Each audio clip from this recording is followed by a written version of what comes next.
In this lesson, we're not going to be graphing them. I know you're pleased about that. But we're going to multiply and divide rational expressions. Okay? And remember, rational expressions are fractions, typically.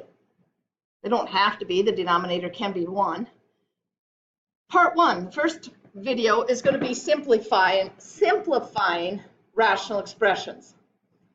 And remember, a rational expression is in simplest form if its numerator and denominator have no common factors other than 1 or -1. So something like 50 over 65, you all know that's 5 times 10, and 5 has to go in 65, and it does 13 times. So the common factors 5 will cancel. So it ends up being 10/13.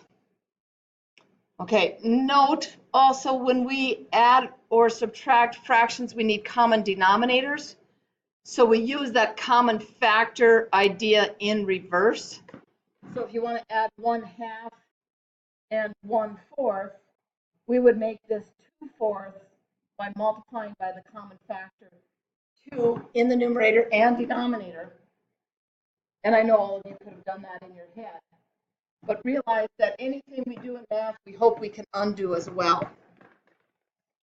Okay, so if we simplify this first one, hopefully you see this is 8 times 5 and 8 times 7. If not right away, you can start taking 2's out. 2 over 28, then it would be 10 over 14, and then it would be 5 over 7. So you don't have to go full speed ahead, but you do have to get to that end result.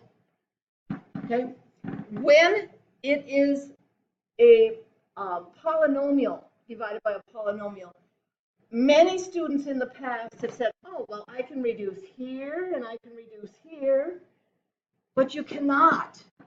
You cannot do that. You have to cancel factors. So what we have to do is factor this. Well, in the numerator, we're going to find the GCF, greatest common factor, and that's 4, and we have x minus 4 left.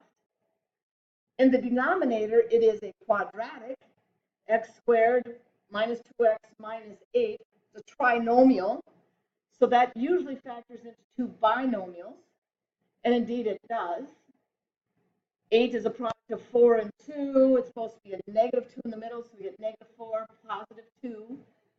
If we need to review those, let me know.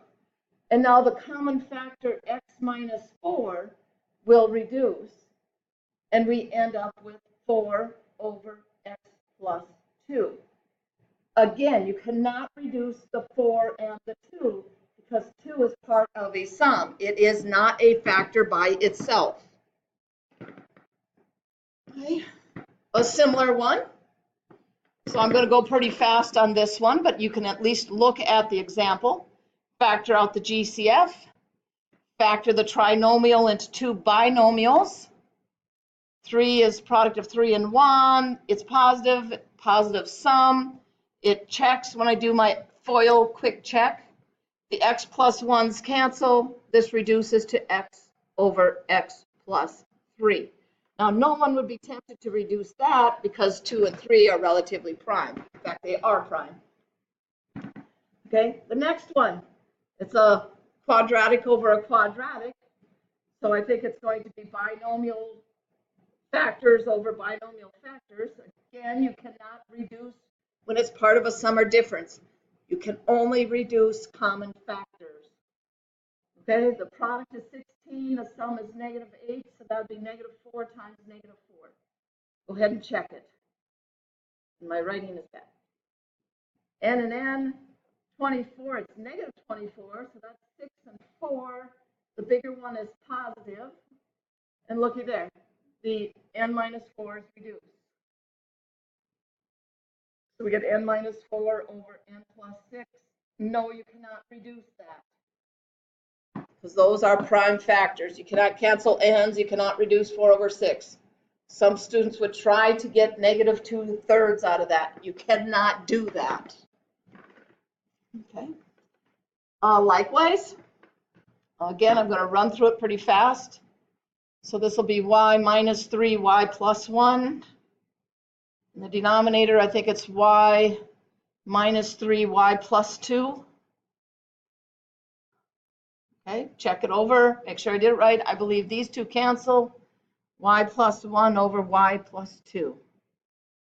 Does not reduce further than that. Those are factors. Okay, numerator is just a binomial, so GCF looks like 2c, and we're left with c plus 5. Denominator might need to do the box of diamond.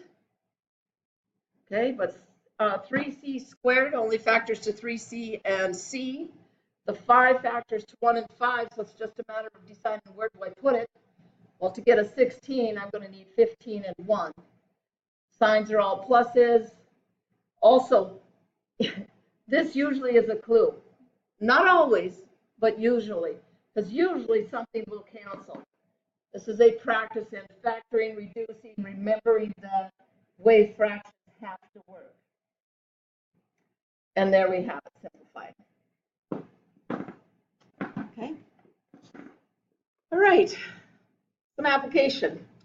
A company makes 10 rectangular prism containers to hold various food products, whether they're crackers or popcorn or whatever. One tin has 2 options, both with a square base of the same size. So the bases are square, and the heights we don't know. Okay, so the second one is still the same square base, but now its height is twice as much. So the height is going to be 2h. Okay. So find the surface area and the volume of each tin. So we're going to have tin 1, and tin 2.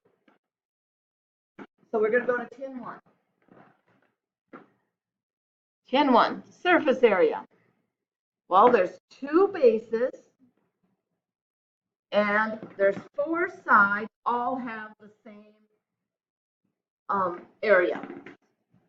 So when I simplify that, I think you'll see that's just going to be 2x squared plus 4xh. Okay, tin 2. Tin 2. Okay, the surface area. Isn't it almost the same? 2 times the area of the base, and there's 4 sides that are x by 2h. Sorry, I'm rounding into my other one. But we're going to have 2x squared plus 8xh. Okay? And now we need to find the volume of each. Okay? So, volume of tin 2 is the area of the base times the height. So I got 2x squared h. For tin 1, the volume is going to be area of the base times the height. Not a whole lot different. Hopefully it made sense that the area of tin 2 is going to be twice the area, or excuse me, the volume of tin 2 is twice the volume of tin 1. Okay? That should make sense. Surface area is a little different. Okay, now let's calculate the ratio of the surface area to the volume for each tin. Okay? So now we need to find the ratio. So my ratio is going to be surface area plus 4xh. I wanted that in red. I'm going to do that because I want to compare red and green. I should go back and change the other one, but I'm not.